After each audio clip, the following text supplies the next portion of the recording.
La liste Cannabis sans frontières, qui sera une liste citoyenne, une liste participative, une liste pour rénover la démocratie française et européenne. Depuis 1968, il y a eu 4 générations de jeunes de 20 ans qui ont subi la répression.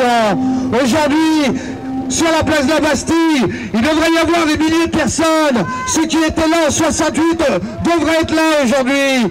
Ras-le-bol de voir la police discriminée, arrêtée au faciès. Ras-le-bol de voir des prisons surchargées. Ras-le-bol de voir des tribunaux surchargés. On va participer aux élections et on va sortir de la clandestinité. On va montrer notre vrai visage. On va montrer que les usagers de drogue savent s'exprimer. Le 7 juin, votez Cannabis sans frontières. Ma proposition, c'est principalement, il faut en finir avec cet état de répression hystérique et permanente, tous azimuts.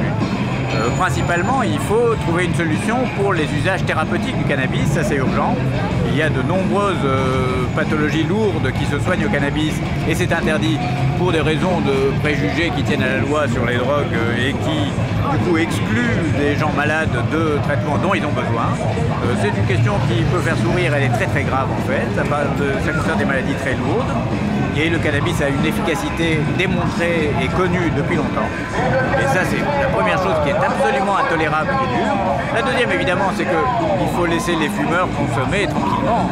Il faut arrêter de persécuter les jeunes gens. Il faut évidemment trouver des formules de légalisation, oui. Il faut d'abord trouver ce qu'on appelle tout de suite une dépénalisation. C'est-à-dire d'étendre l'atmosphère, arrêter de faire perdre son temps à la police. La police sait très bien qu'elle perd son temps quand elle persécute des boulettes de shit. Ça n'est pas un objectif sérieux pour un travail de police. Après, la deuxième chose, c'est comment organiser une légalisation, proprement dite. C'est évidemment pas nous qui allons en décider, c'est au débat public, c'est au Parlement de réfléchir, d'étudier, de trouver des formules. On est pour les formules les plus souples possibles, qui permettent de respecter la réalité de cette plante, qui est qu'elle pousse n'importe où. N'importe qui peut très facilement en planter. Donc l'autoproduction, par exemple, qui est un choix qui s'est développé sous le régime d'interdiction actuel, est manifestement une solution satisfaisante. Après, il est probable aussi, et ça va être un des axes de la campagne, qu'il y ait là des voies très intéressantes pour l'agriculture de manière générale. Et ça pas seulement pour l'usage du cannabis comme drogue, mais pour l'usage du chanvre comme plante à tous égards, qui sert aussi bien à faire du papier, des cordages, des tissus et toutes sortes de choses.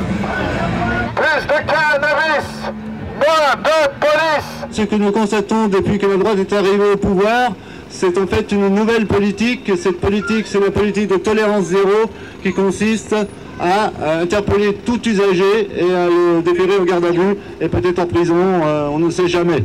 En fait, ce qui se passe, c'est que cette politique, qui est une politique basée uniquement sur la répression, ne sert strictement à rien. Elle ne sert qu'à engendrer des conflits entre les jeunes et leurs parents, puis entre les jeunes et la police. Et en fait, nous militons pour une politique qui soit une politique plus pragmatique et plus raisonnable. Et nous pensons que la politique de répression est une politique vaine. Tous les rapports qui ont été faits, et le dernier c'est celui de l'OMS, démontrent que la répression n'influe pas sur l'usage du cannabis chez les jeunes et chez les moins jeunes. Ce que nous voulons, c'est une politique qui soit une politique de prévention et d'éducation, c'est-à-dire que par rapport au cannabis, on dise la vérité avec sérénité. Plus aucun usager ne doit aller en prison pour l'usage de quelque drogue que ce soit. Et quant au cannabis, ce que nous voulons, c'est qu'il soit réglementé, qu'on réglemente sa production, sa distribution et son usage. Ah bah la prohibition, vive la légalisation. Le bilan qui maintenant est fait de la guerre à la drogue, le bilan il a été fait pour la Commission européenne et il est clair que c'est une guerre qui ne sert à rien, sauf à mettre des gens en prison. Ça diminue pas l'usage de drogue, ça diminue pas le trafic, donc c'est parfaitement inutile et meurtrier. Voilà, je crois que c'est l'essentiel de mon message. C'est vrai que les Verts ont été les seuls qui ont pris position sur la dépénalisation, mais là c'est Europe Écologie.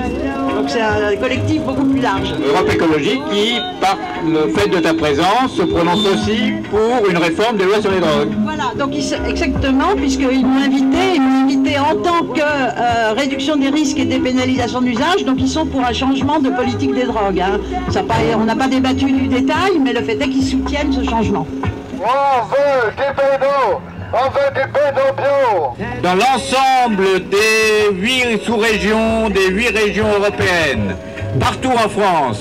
Il sera possible de voter pour les listes Cannabis sans frontières et de dire non à la politique de répression des stupéfiants qui, de façon obstinée, absurde, dure et s'aggrave depuis des décennies. Pour une infinité de raisons, il est grand temps de changer les lois et on appelle à voter pour les listes Cannabis sans frontières.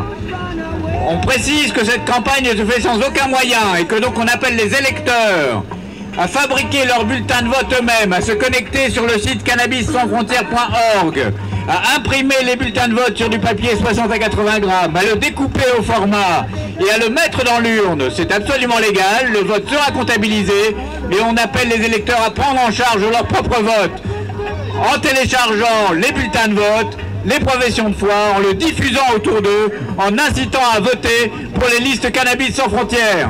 Aujourd'hui, citoyens français, citoyennes, réveillons-nous, sortons de la narcosie, demandons la fin de la prohibition, votons pour les listes Cannabis sans frontières lors des élections européennes, faites circuler l'information, faites tourner tout ce que vous voulez, les bulletins de vote, les professions de foi, les affiches et les tracts. Motivez votre entourage. Cette campagne est faite pour ceux qui se résignent à ne plus aller voter. Cette campagne de Cannabis sans frontières existe pour toutes celles et tous ceux qui s'estiment non représentés. On recherche encore des candidats pour toutes celles et tous ceux qui voudraient candidater. Manifestez-vous.